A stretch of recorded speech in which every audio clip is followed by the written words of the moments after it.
Alright guys, welcome back to another episode of the Bullocks. And oh, let me turn my light on. Jesus Christ, now y'all can't see. And yeah, welcome to another episode. Here we are. Let's try again, take two.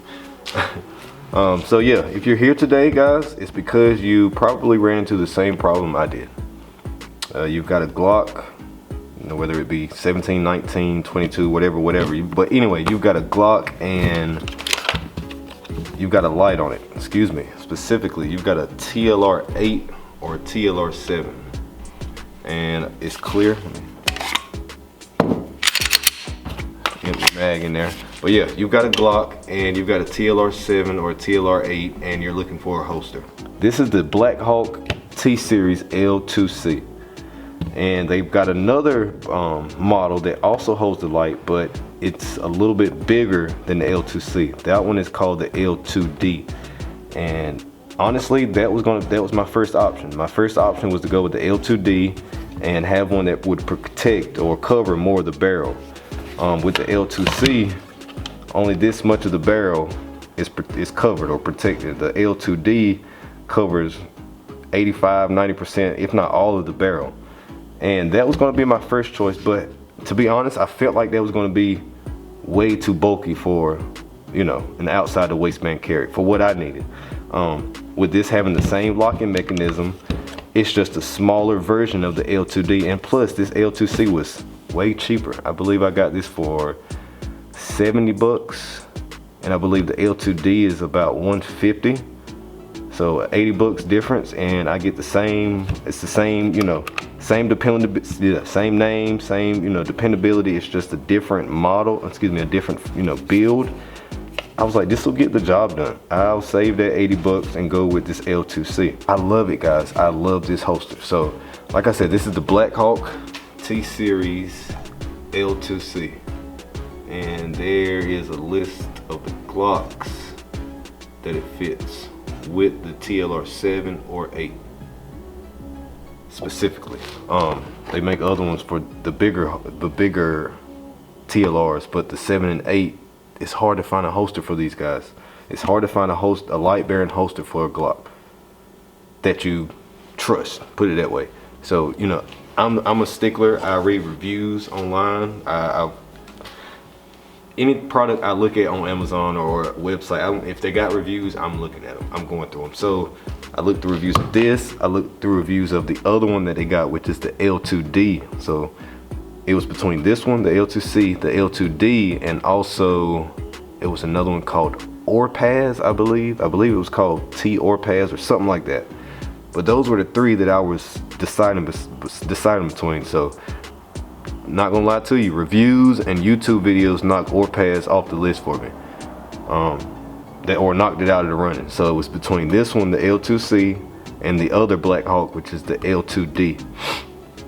The reason I ended up going with this one is because the L2D is longer, and I like that because I'm clumsy, and I might bump into walls or bump into four-wheelers, or I ain't gonna say I'm clumsy, but I ain't gonna say careless. I don't even know the word, but I'll bump this firearm on my waist, and I don't want to ding my firearm up. I don't want to take the finish off. I don't want to scratch it. I don't want to scar it. So for those reasons, I was thinking about going with the L2D because I'm thinking, okay, it's more protection. To my knowledge, the only difference between the C and the D is the D comes up and covers majority of the barrel. I don't know if it covers the entire barrel, but it definitely covers about this much more of the barrel. I was loving the thought of that because, like I said, if I bump into something, I know it's covered. It's not going to, scratch it up. It's not going to bang it up. But at the same time, I knew if the L2D fits, longer guns, it's got to accommodate longer guns. Meaning, if the 19, it fits the 17 and the 19 and other ones, but I know the 17 has a longer frame, a longer barrel than the 19. So with that being the case, I feel like it's got to accommodate, it's got to be bigger. It's got to be bigger than what I need for my 19. My 19 is smaller than that 17. So with that being the case, I'm like, I don't want to go with that bigger holster if I don't need all of that. Okay, if I just got to be careful and not, bump into anything, okay, I'll do that. And even if I do ding it up, oh well. You know, it's only a matter of time before I drop this bad boy and then she's dinged and banged up. I just am trying to keep that from happening, guys. I mean, this Glock is beautiful. It's only a matter of time before I drop it, or it gets dropped or bumped or knocked off a table or something of that sort. I can't be so upset, but I'm going to try to make that not happen as long as I can. So yeah, the release button on this one is no longer the T-Series. They took it off the outside and they put it on the inside. And I love that, because on this one here, on my Ruger holster, which I believe is a Serpa, to release this firearm, it's an index release. Okay, it's better than not having no retention at all. Of course, I agree. They don't even really have to know holsters to see, hey, that looks like a button, and if I press that button, that gun's gonna slide out. I didn't really like that. I was okay with it because, like I said, yes, this is better than nothing. This is better than just having a holster that you slide it into. But as far as really carry, you know, if you want to carry this on the outside of your waistband, it's not going to be my top choice for a holster. So the T-Series, I guess they listen, you know, to the people, you know, the people that buy their products, because a lot of people complain about that button being on the outside. So they, you know, they hit the drawing boards, and the people down at BlackHawk on the design team came up with a beautiful, beautiful holster. With this paddle here being on the inside, it's a lot less likely for someone to disarm you without you, or it's a lot less easy for them to disarm you. That button not being on the outside was a big selling point to me. I love that idea. I love it, I love it, I love it. Not only did they put it on the inside, but they also added these paddles right here. One up top and one down low. Meaning, even if someone tries to grab your firearm, they've got to land here perfectly and mash down before they pull up. All right, they can't come too low. They can't come down here and grab it. And they also can't come from up top and grab it. And that's gonna be the natural grab. They're either gonna come super low, in my opinion, they're either gonna come super low or they're gonna come super high and try to grab it all by force. No, no, no. Not with these bad boys right here. And I love that concept, okay? All right, not only that, all right, with this holster, when I go to grab, okay, this finger has plenty of room, but this finger, it gets stuck there until it comes back out. So it has to sit here, you know. This is where I want it to be. It can't get down there. This holster they were thinking simply, you know, let's make a paddle holster it's classified as a retention one, I believe. But they're not thinking about this inside thumb. It's not the worst case scenario, but seconds, you know, milliseconds, you know, having to readjust that thumb, or it just not being comfortable, you know, in a situation where you really just aggressively go down to grab your firearm, you're gonna hit that thumb pretty hard on this holster. Unless you come high or come low, you're gonna jam that thumb here, and that's not gonna be comfortable. That hurts right there. I don't want to come low and pull it out here and then have to come back up here and no, I don't want to have to do that. So this isn't in my top. No, I don't like that design. This, when you draw from here, I think they call it something. I think they call it the master grip principle or something like that. But anyway, when you go to grab, index finger has plenty of room. They've actually got, you know, this little grooves cut out, so it's a natural feel. It's almost like a pocket for your index finger. And where the paddle is to release it, it's perfect. It's perfect with where my thumb needs to be when I draw it. So coming from here, let me wrap around the camera. So holstered, I'm coming down, unholster, slide out, and all I got to do is rest my thumb on the gun. I don't even, it's not even me thinking, it's just me going from paddle to the gun. And of course the index finger is exactly where it needs to be. So with that being said, guys, I love this thing. It's easy to draw from. It's not going to be as easy to disarm you as something as if you're carrying something on the outside. I love this design. It's not, and like I said, the L2D, I thought about it, but I really feel like the L2D was going to be too much for what I wanted. You know, I got a lifted truck, so when I'm getting in and up, you know, getting in and out of the truck, I'm feeling like that top of that L2D up here is going to rub into my hip or bump into my hip or be, you know, brushing against it if I bend over or pick something up.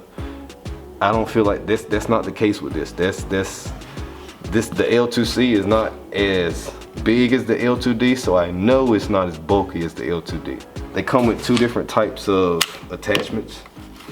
So this is the one I wore all day. It also comes with the belt strap, I guess you could say, call it, or whatever it is, but you actually run your belt through it. So you'll take this one off, of course, and then just take the Phillips screws that come out of this one. Oh, they're not Phillips, they're Allen head. No, they are Phillips. And slap this bad boy on, and then you can run your belt loop through that. So like I said, I haven't used this one yet. I just walk with it. I just went around with it, carried it today with this one, and I like it for some reason and I dislike it for other reasons. And I don't want to make this video too long. We're coming up on 10 minutes, but if you guys do want to know my pros and cons on this one versus this one, let me know in the comments and I'll make another video once I've carried it with this one. But I already know my pros and cons on this one because I carried it all day. I did a lot of drawing, and it's not the worst, but it's not the best, and it's personal preference a lot. But I do believe I may carry this one. Excuse me, I may use this one like when I'm actually shooting out on the range. I'll probably use this one.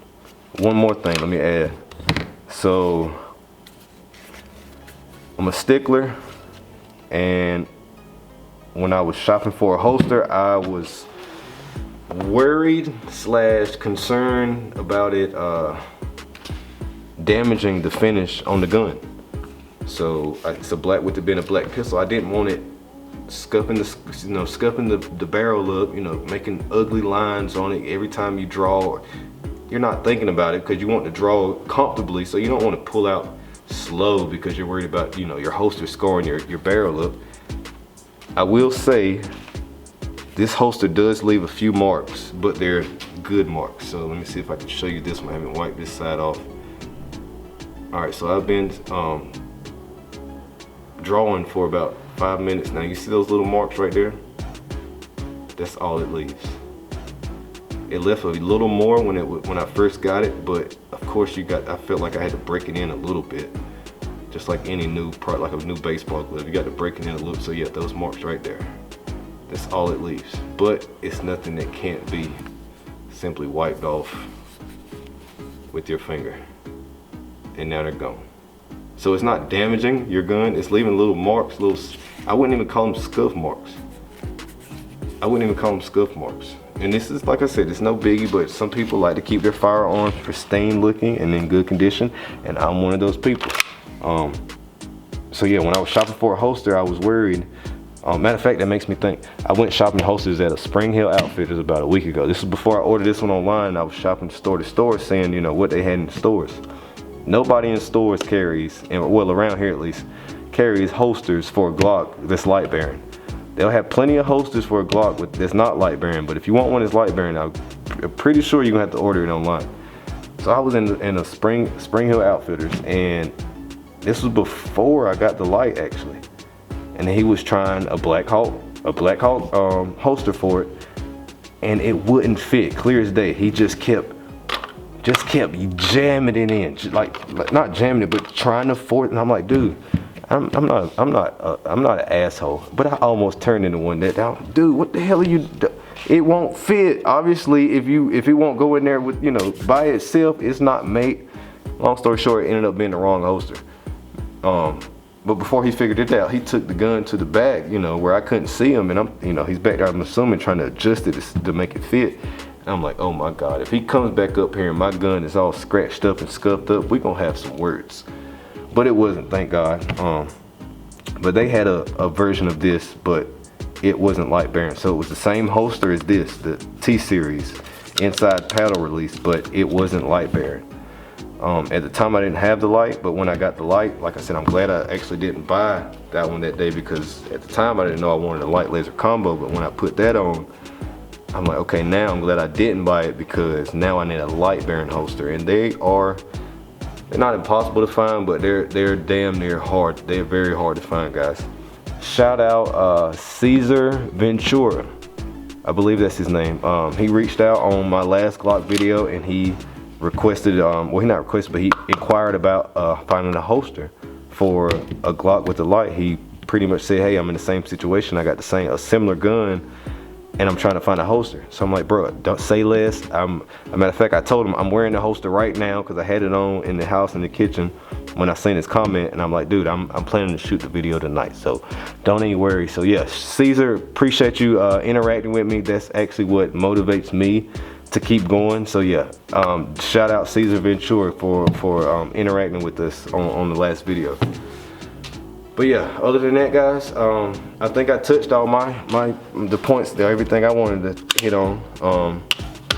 The button here, the grip principle, the paddles that protect, you know, somebody from coming in too low or coming in too high and taking it out.